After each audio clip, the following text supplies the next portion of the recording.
Zoological garden Alipur Kolkata. यहीं का एक छोटा मोटा दृश्य है। यहीं से मैं शुरुआत कर रहा हूँ पार्ट 3 वीडियो का कोलकाता का।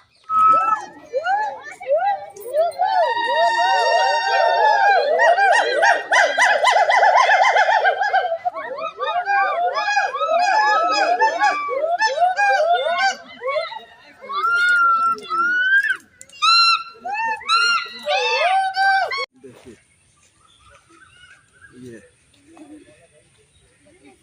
जिसको देखने के लिए आप लोग परेशान हो रहे थे वो देखिए जिराफ। ये मसाला में ना तो कई तरह दे दे हो जाता है। देखिए ये मसाला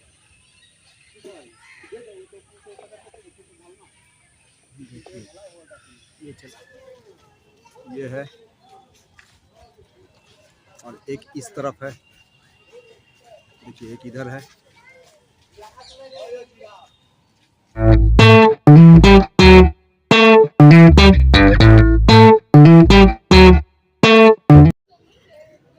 ये जूलॉजिकल गार्डन सामने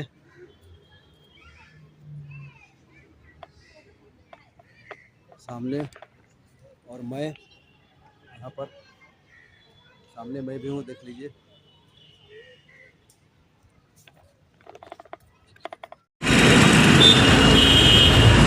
ये जूलॉजिकल गार्डन अलीपुर। अब मैं यहाँ पहुँच गया हूँ जूलॉजिकल गार्डन अलीपुर। आपको एक दृश्य मैं दिखला देता हूँ यहाँ पर। पहले यहाँ गेट के बाहर के चारों तरफ दृश्य मैं दिखला देता हूँ आपको। गेट के बाहर चारों तरफ देख लीजिए। अंतिम पार्ट है, देखिएगा। और इसके बाद के दूसरा वीडियो में हम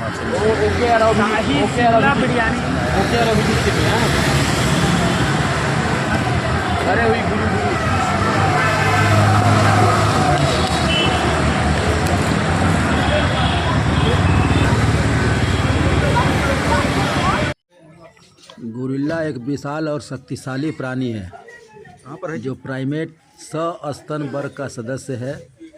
यह अफ्रीका के उष्णकटिबंधीय वर्षा वनों में पाया जाता है, विशेष रूप से पश्चिमी और पूर्वी अफ्रीका में।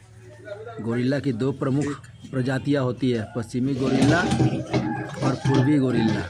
गोरिल्ला मुख्य रूप से शाकाहारी होता है और इसका आहार मुख्य रूप से पौधों, पत्तियों, फल, छाल और शहद से बना होता है। बहुत दूर में है। यह बड़े और मांसल शरीर वाले प्राणी होते हैं और इनकी शारीरिक संरचना मानवों से बहुत मिलती जुलती है, जिससे इन्हें मनुष्यों के निकटतम रिश्तेदार भी कहा जाता है। गोरिल्ला समाज में समूह बनाकर रहते हैं और इन्हें अपने नेता के रूप में देखिए कैसा बड़ा है। देखिए चल रहा है पूरा, चल रहा है। देखिए अंदर अपने रूम में चला गया। सिल्वर वैग घर के अंदर, जो आमतौर पर समूह का सबसे पुराना और शक्तिशाली नर होता है, का नेतृत्व मिलता है। और अब मैं आपको जेब्रा दिखाने जा रहा हूँ, जो एक प्रकार का घासाहारी जानवर है, जो अफ्रीका और कुछ हिस्सों में एशिया के उष्णकटिबंधीय और सवाना क्षेत्रों में पाया जाता है। एक लीडी परिवार का सदस्य है और घोड़े की तरह दिखता है। ये है, लेकिन इसकी त्वचा पर काले और सफ़ेद धारियाँ होती है, जो इसे पहचानने में आसान बनाती है। जेब्रा की 3 प्रमुख प्रजातियां हैं, ग्रांट जेब्रा, गुरे जेब्रा और माउंटेन जेब्रा। दोनों जेब्रा के काले और सफ़ेद धारीदार पैटर्न की वजह से यह विशेष रूप से प्रसिद्ध है। हालांकि पहले ही माना जाता था कि जेब्रा की धारियाँ उन्हें शिकारियों से बचाने में मदद करती है। अब यह माना जाता है कि यह पैटर्न उनके समूहों के बीच पहचान बनाने, तापमान को नियंत्रित करने। और अब मैं आपको वन रिंग टेल्ड लेम्यूर के बारे में बताने जा रहा हूँ, जिसका वैज्ञानिक नाम लेम्यूर कैटा है और यह माडागास्कर के द्वीप में पाया जाता है। इसे आमतौर पर रिंग टेल्ड लेम्यूर के नाम से भी जाना जाता है, क्योंकि इसकी पूंछ पर काले और सफ़ेद रंग का घेरा होता है, जो इसकी पहचान का मुख्य कारण है। देखिए इनका पूंछ कितना लंबा है। रिंग टेल लेम्यूर का आकार मध्य होता है। इसका शरीर लगभग 40 से 45 सेंटीमीटर होता है और इसकी पूंछ लगभग 55 सेंटीमीटर लंबी होती है। इनकी त्वचा का रंग हरा भूरा या ग्रे होता है और उनकी पूंछ पर काले और सफ़ेद रंग के घेरों का पैटर्न होता है। इनकी बड़ी आंखें होती है जो इन्हें बहुत आकर्षक बनाती है।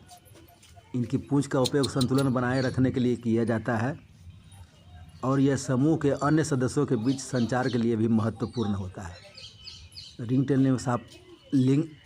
टेल्ड लेम्यूर शाकाहारी होते हैं और इनका आहार मुख्य रूप से फल, पत्ती, फूल, छाल और कीड़े होते हैं। इनकी भोजन प्राथमिकता मौसम के हिसाब से बदलती रहती है। ये भी लेम्यूर है, देखिए वाइट और ब्लैक कलर का है। देखिए ये भी लेम्यूर ही है, वाइट और ब्लैक कलर के। ये लेम्यूर सामाजिक प्राणी होते हैं और एक समूह में रहते हैं जिसे बैंड कहा जाता है। एक बैंड में आमतौर पर 10 से 30 तक लेम्यूर हो सकते हैं। ये समूह अक्सर एक महिला के नेतृत्व में होते हैं और इनकी सामाजिक संरचना अन्य लेम्यूरों से अलग होती है। और अब आप देखिए केसावरी, यह एक विशाल और शक्तिशाली उड़ानहीन पक्षी है जो मुख्य रूप से ऑस्ट्रेलिया, न्यू गिनी और आसपास के द्वीपों के उष्णकटिबंधीय वर्षा वनों में पाया जाता है। इसका वैज्ञानिक नाम जो कैसोरियस है और इसे सबसे खतरनाक पक्षी के रूप में भी जाना जाता है। बंद है, इससे तो नजदीक ये से अपनी नहीं हिला पा रहा हूँ। शक्तिशाली टांगों और तेज पंखों से आक्रामक हो सकता है। कैसोरी का आकार बहुत बड़ा होता है।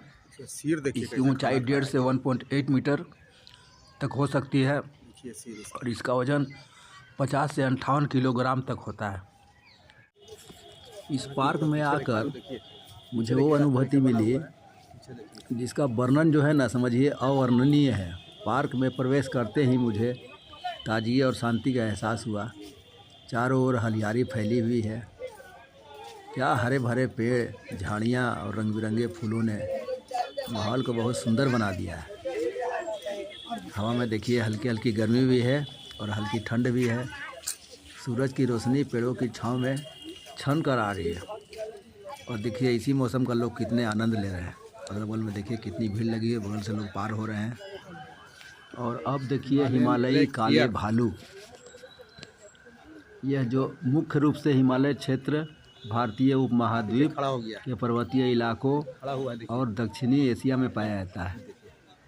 ये हिमालयी काले भालू है। इसका वैज्ञानिक नाम अर्सस थिबेटेनस है। यह भालू अक्सर ऊंचे पहाड़ों, जंगलों और घने वृक्षों वाले क्षेत्रों में निवास करता है। देखिए कैसे खड़ा होकर दिखला रहा है, एकदम आदमी की तरह खड़ा रहता है। देखिए इसका आकार और वजन, हिमालय काले भालू का आकार मध्यम होता है। इसका वजन आमतौर पर 100 से 200 किलोग्राम के बीच होता है और इसकी लंबाई लगभग 1.5 से 2 मीटर तक होती है। और रंग और स्वरूप जो है इसका, जैसे नाम से ही पता चलता है, यह भालू काले रंग का होता है। हालांकि इसके शरीर पर सफ़ेद या हल्के रंग का एक यू आकार का चिन्ह होता है जो इसे विशिष्ट बनाता है। इसके पंजे बहुत मजबूत होते हैं जो इसे पेड़ों पर चढ़ने में मदद करते हैं। इसके सिर और आंखें जो हैं, इसके बड़े और गोल सिर होते हैं।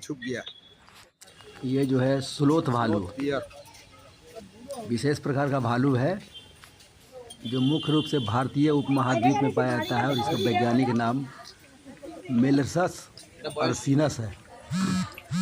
यह भालू विशेष रूप से अपनी जीवन शैली और शारीरिक विशेषताओं के कारण अन्य भालुओं से अलग होता है।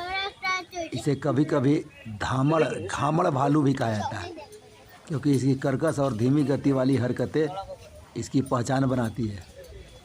स्लोथ भालू का आकार औसतन मध्यम होता है।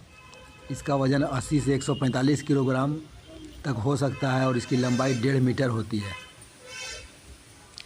इसका शरीर काले रंग का होता है। इसके चेहरे पर हल्के रंग के बाल होते हैं। इसकी छाती पर सफ़ेद या हल्के रंग की बालों की पट्टी होती है जो भी आकार में होती है। स्लॉथ भालू का मुंह बहुत लंबा और चपटा होता है जो इसे आसानी से चींटियां, दीमक और अन्य कीड़े खाने में मदद करता है। इसके दांत छोटे होते हैं और यह मांसाहारी के बजाय शाकाहारी होता है। खासकर कीटों का आहार करता है। इसके पंजे बड़े और मजबूत होते हैं जो इसे पेड़ों पर चढ़ने और अपने शिकार को पकड़ने में मदद करते हैं। मुख्य रूप से कीटों का आहार लेते हैं ये। इंडियन हॉग डियर, इसे हिंदी में भारतीय सुअर मृग कहा जाता है। इसे हॉग डियर भी कहा जाता है। एक प्रकार का मृग है जो भारतीय उपमहाद्वीप में पाया जाता है। इसका वैज्ञानिक नाम एक्सिस पोर्सिनस है। यह मृग मुख्य रूप से भारत, पाकिस्तान, नेपाल, बांग्लादेश और श्रीलंका के जंगलों के और घास के मैदानों में पाया जाता है। भारतीय सुअर मृग का आकार मध्यम होता है। इसकी लंबाई लगभग 1.2 से 1.5 मीटर तक होती है और इसका वजन 40 से 60 किलोग्राम के बीच हो सकता है। इसके शरीर हल्के भूरे या तन रंग का होता है। शरीर पर सफ़ेद धब्बे होते हैं। नील गाय, जिसे ब्लू सांड भी कहते हैं, भारतीय उपमहाद्वीप का एक प्रमुख और सबसे बड़ा एंटीलोप है। इसका वैज्ञानिक नाम बोसेलाफस ट्रेगोकेमेलस है। यह मुख्य रूप से भारत, नेपाल, पाकिस्तान और बांग्लादेश में पाया जाता है और यह भारतीय वन्य जीवों में एक महत्वपूर्ण प्रजाति मानी जाती है। नील गाय का आकार काफ़ी बड़ा होता है। भरकम जानवर है। इसका वजन 90 से 150 किलोग्राम तक हो सकता है और इसकी ऊंचाई लगभग 1.2 से 1.5 मीटर तक होती है। नर नीलगाय मादा से बड़े होते हैं। सांबर मृग एक विशाल आकार का मृग है जो भारतीय उपमहाद्वीप और दक्षिण पूर्व एशिया के अन्य हिस्सों में पाया जाता है। इसका वैज्ञानिक नाम रूसा यूनिकलर है। यह मृग जंगलों और घने वनस्पति वाले क्षेत्रों में निवास करता है और भारतीय वन्य जीवों में एक महत्वपूर्ण प्रजाति माना जाता है। सांबर मृग का आकार में बहुत बड़ा होता है। स्पॉटेड डियर, जिसे चीतल भी कहा जाता है, भारतीय उपमहाद्वीप में पाए जाने वाला एक सुंदर और आम मृग है। इसका वैज्ञानिक नाम एक्सिस एक्सिस है। यह मृग विशेष रूप से अपनी त्वचा पर सफ़ेद धब्बों के लिए प्रसिद्ध है जो इसे अन्य मृगों से अलग पहचान देते हैं। चीतल मृग का आकार मध्यम होता है। इसकी लंबाई लगभग 1.2 से 1.5 मीटर तक होती है और इसका वजन 50 से 70 किलोग्राम तक हो सकता है। नर मृग मादा मृग से थोड़े बड़े होते हैं। इसका शरीर हल्के भूरे रंग का होता है और शरीर पर सफ़ेद धब्बे होते हैं। वही स्पॉटेड डियर है जो इसकी पहचान बनाते हैं। यह धब्बे पूरी शरीर पर फैले होते हैं जिससे इसकी खूबसूरती और आकर्षण बढ़ता है। नर चीतल मृग के सिर पर सींग होते हैं जो लगभग 60 सेंटीमीटर तक लंबाई में हो सकते हैं। ये सींग हर साल गिरते हैं और नए सींग उगते हैं। ये पार्क के अंदर का सबसे खूबसूरत जगह था जहाँ मैंने वीडियो बनाई है। देखिए ये जगह जो है बहुत मार्केबल जगह है और बीच का जगह है। यहाँ बहुत अच्छा लगता है घूमने में। आपको जब कभी मौका मिले तो यहाँ पर ज़रूर आइए, साथ में घूमिए, लोगों के साथ में घूमिए, परिवार के साथ आइए, घूमिए। और उम्मीद करता हूँ कि मेरा वीडियो आपको पसंद आया होगा। और ये आज जूलॉजिकल गार्डन कलकत्ता का तीसरा पार्ट है और अंतिम पार्ट है। तो कृपया करके अगर वीडियो आपको पसंद लगा होगा तो लाइक कर दीजिएगा, सब्सक्राइब कर दीजिएगा, शेयर कर दीजिएगा और साथ में कमेंट आप ज़रूर कीजिए। मैं अब आजकल बोलता हूँ बार बार कि आपको कहाँ की वीडियो चाहिए। जहाँ की वीडियो चाहिए मैं कोशिश करूँगा कि आपको बना के दूँ और बढ़िया से बताऊँ उसमें। तो देखिए ये कुछ सुंदर सा दृश्य है जूलॉजिकल गार्डन का, अलीपुर में है, कोलकाता का। यहाँ देखिए कुछ सीन हमने दिखलाया है आपको जो अच्छा लगा मुझे। तो उम्मीद करता हूँ कि आप लोगों को पसंद आया होगा। और देखिए आनंद लीजिए, ज़रूर आनंद लीजिए। देखिए इस चीज़ का। और जानवर तो आप देख ही चुके हैं, पेड़ पौधे पक्षी सब दिखाई दिए हैं। अब ये अंतिम सीन चल रहा है। देखिए बगल में फ्लैट बना हुआ है, पार्क के बगल में है, अच्छा लग रहा है। और यहाँ ज़मीन भी अच्छा बना हुआ है और परिवार के लोग देखिए बैठे हुए हैं उधर, सब अपने आनंद लेने के लिए आते हैं यहाँ पे। देखिए सुहावना सा दृश्य है, मनोरम दृश्य है, मन को शांति मिलती है। यहाँ आकर लगता है कि हाँ कुछ जगह है जहाँ मन को शांति मिलती है, अच्छा लगता है। इसलिए कभी कभी आदमी को आउटिंग करना चाहिए। बार्किंग डियर, देखिए जिसका मतलब है भौंकने वाला हरिन। एक प्रकार का छोटा हरिन है जो मुख्य रूप से भारतीय उपमहाद्वीप और दक्षिण पूर्व एशिया के कुछ हिस्सों में पाया जाता है। इसे कक्षराज या भौंकता हुआ हरिन भी कहा जाता है, क्योंकि इसकी आवाज़ भौंकने जैसी होती है, जिससे इसका नाम पड़ा है। यह एक छोटा सा हरिन होता है जिसका आकार साधारणतः 50 से 75 सेंटीमीटर तक होता है। इसी एक विशेषता इसका भौंकने जैसा स्वर है, जिसे यह शिकारियों से बचने के लिए या अपने क्षेत्र की सीमाओं को निर्धारित करने के लिए उपयोग करता है। एंटलर्ड डियर, ये वो मृग होते हैं जिनके सिर पर सींग होते हैं। ये सींग नर मृगों के शरीर का मुख्य हिस्सा होते हैं, जो प्रजनन के मौसम में आकर्षण और प्रतिस्पर्धा का प्रतीक होते हैं।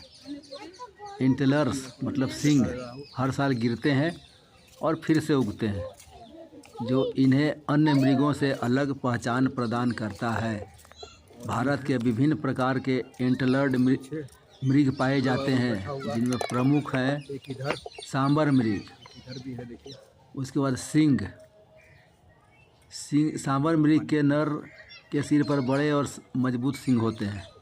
स्टर्न ग्रे कंगारू, जिसे वैज्ञानिक नाम माइक्रोपस गैगेंटियस से जाना जाता है, एक बड़ा और प्रसिद्ध कंगारू प्रजाति है जो मुख्य रूप से ऑस्ट्रेलिया के पूर्वी और दक्षिणी क्षेत्रों में पाया जाता है। यह कंगारू परिवार का हिस्सा है और इसे ऑस्ट्रेलिया का सबसे सामान्य कंगारू माना जाता है। देखिए उतनी दूर में है। ईस्टर्न ग्रे कंगारू का आकार बहुत बड़ा होता है। नर कंगारू का वजन 50 से 90 किलोग्राम के बीच होता है। मादा का वजन 17 से 40 किलोग्राम तक हो सकता है। इसकी लंबाई लगभग 1.3 से 1.6 मीटर तक होती है। पार्क एक ऐसी जगह होती है जहां लोग प्राकृतिक सौंदर्य का आनंद ले सकते हैं सुंदर और आराम कर सकते हैं। बागीचा है, यहाँ हरे भरे बगीचे, पेड़ पौधे, फूल और कभी कभी झील या तालाब भी होते हैं, जो वातावरण को ताजगी से भर देते हैं। पार्क में लोग वॉकिंग, जॉगिंग और साइकिलिंग जैसे शारीरिक गतिविधियाँ करते हैं। बच्चों के लिए झूलों, झरने और खेल कूद की सुविधाएं भी उपलब्ध होती है। तो इसीलिए यहाँ पर आकर के मन को शांति मिलती है। यहाँ पर हरियाली और शांति के बीच बैठकर लोग मानसिक शांति पा सकते हैं। पार्क का वातावरण शहर की हलचल से अलग होता है, जिससे मन को शांति मिलती है और तनाव कम होता है। यह जगह परिवार के साथ समय बिताने, दोस्तों से मिलने और प्रकृति से जुड़ने के लिए आदर्श होती है। पार्क का महत्व केवल मनोरंजन तक ही सीमित नहीं है, बल्कि यह हमारे मानसिक और शारीरिक स्वास्थ्य के लिए भी लाभकारी होता है। यहाँ की ताजगी और शांति हमें प्रकृति के करीब लाती है और हमारी जीवन शैली को बेहतर बनाती है। यहाँ आने के बाद मन जो है बिल्कुल संतुष्ट हो जाता है। देखिए कैसी वादियाँ हैं यहाँ की, हरे भरे। और ये जो कर्व बना हुआ है सीढ़ी, ये जो बाउंड्री वाल है स्टील का बना हुआ है, सीढ़ी नहीं है। देखिए कितना यहाँ पर आनंद आ रहा है। और ये मैं अब आपको जिराफ वर्ल्ड की ओर लेके चलता हूँ। Welcome to giraffe world. इसी के बाद आपको जिराफ मिलने वाला है। जिराफ वर्ल्ड में घुसने जा रहा चलिए हूँ। अब अंदर चलते हैं। देखिए यहाँ ब्रिज कितनी सुंदर बनी हुई है। और ये ब्रिज के बगल में जो है, देखिए अगल बगल जो है तालाब जैसा बना हुआ है। देखिए इसमें मछलियाँ जो है अटखेलियाँ कर रही हैं। इधर भी पानी है, कुछ बगुले भी खुले नज़र आ रहे हैं। देखिए इधर भी पानी और है। कुछ पानी का भी फवारा टाइप का है, छोटा मोटा। और कितना बढ़िया लग रहा है। देखिए पीछे परिवार जा रहा है कोई। देखिए इस साइड दोनों तरफ जो है तालाब है और दोनों तरफ भी मछलियाँ जो हैं अटखेलियाँ कर रही हैं। और सबसे सुंदर दृश्य जो है ये तालाब के बीच में जो ब्रिज बना हुआ है, ये देखने में और सुंदर लग रहा है। और अभी आप लोग रहिए, वीडियो देखते रहिए, अभी और कुछ भी मिलने वाला है आगे। बोर मत होइएगा, साथ रहिए और देखते रहिए, बहुत मज़ा आएगा अभी। अब आप जिराफ देखिए। जिराफ एक लंबा और अत्यधिक आकर्षक और प्रसिद्ध स्तनधारी जानवर है जो मुख्य रूप से अफ्रीका के घास के मैदानों और सवाना क्षेत्रों में पाया जाता है। इसका वैज्ञानिक नाम जिराफ कैमेलोपारडेलिस है। यह प्राणी अपनी लंबी गर्दन और सफ़ेद धब्बेदार शरीर के लिए प्रसिद्ध है। लंबाई, जिराफ को गिरगिट भी लोग बोलते हैं। गिरगिट पृथ्वी पर सबसे लंबा स्तनधारी प्राणी है। नर गिरगिट की ऊंचाई 4.5 से 5.5 मीटर तक हो सकती है, जबकि मादा गिरगिट की ऊंचाई 4 से 4.5 मीटर के बीच होती है। एक बड़े नर गिरगिट का वजन लगभग 1200 किलोग्राम तक हो सकता है, जबकि मादा का वजन लगभग 800 से 1000 किलोग्राम तक हो सकता है। और जिराफ की गर्दन अत्यधिक लंबी होती है, जो लगभग 2 मीटर तक हो सकती है। इसकी लंबी गर्दन इसे ऊंचे पेड़ों से पत्तियां और अन्य खाद्य सामग्री जीवित रहने के लिए मदद करती है। और जिराफ के शरीर पर खाकी या हल्के रंग के धब्बे होते हैं जो सफ़ेद या हल्के रंग में होते हैं। देखिए कैसे मैदान में चक्कर लगा रहा है। देखिए चारों के चारों अपने मस्त हैं और खेल में लगे हुए हैं। और ये जो है सफ़ेद या हल्के रंग में होते हैं। यह पैटर्न हर जिराफ का अलग होता है, जैसे कि हमारे अंगुलियों के निशान अलग अलग होते हैं। गिरगिट का मुख्य रूप से घासाहारी है। यह पेड़ों की पत्तियां, फल, शाखाएं और झाड़ियां खाता है। गिरगिट विशेष रूप से अकेसिया पेड़ की पत्तियां पसंद करता है। इसकी लंबी गर्दन उसे ऊंचे पेड़ों तक पहुंचने की क्षमता देती है, जिसे यह सामान्य जानवरों से प्रतिस्पर्धा किए बिना आसानी से भोजन प्राप्त कर सकता है। गिरगिट अक्सर छोटे समूहों में रहते हैं। इन समूहों में कुछ नर, मादा और बच्चे होते हैं। इनका समूह आमतौर पर असंरचित होता है, जिसमें कोई सख्त सामाजिक व्यवस्था नहीं होती। ये जानवर हमेशा एक दूसरे के आसपास रहते हैं और शिकारियों की सुरक्षा के लिए समूह करते हैं। गिरगिट के पास दौड़ने की क्षमता होती है। ये एक बार में 50 किलोमीटर प्रति घंटा से भी दौड़ सकता है। लेकिन इसकी सबसे बड़ी विशेषता यह है कि यह आराम से और धीमे धीमे चलता है, जिससे वह लंबी दूरी तक यात्रा कर सकता है। आमतौर पर बहुत ये शांत होते हैं, लेकिन जब ये खतरे में होते हैं तो ये जानवर ज़ोर से आवाज़ करता है और कभी कभी पैर से ज़मीन भी हिलाता है। यह अपनी लंबी गर्दन का उपयोग अपनी ऊंचाई का लाभ उठाने के लिए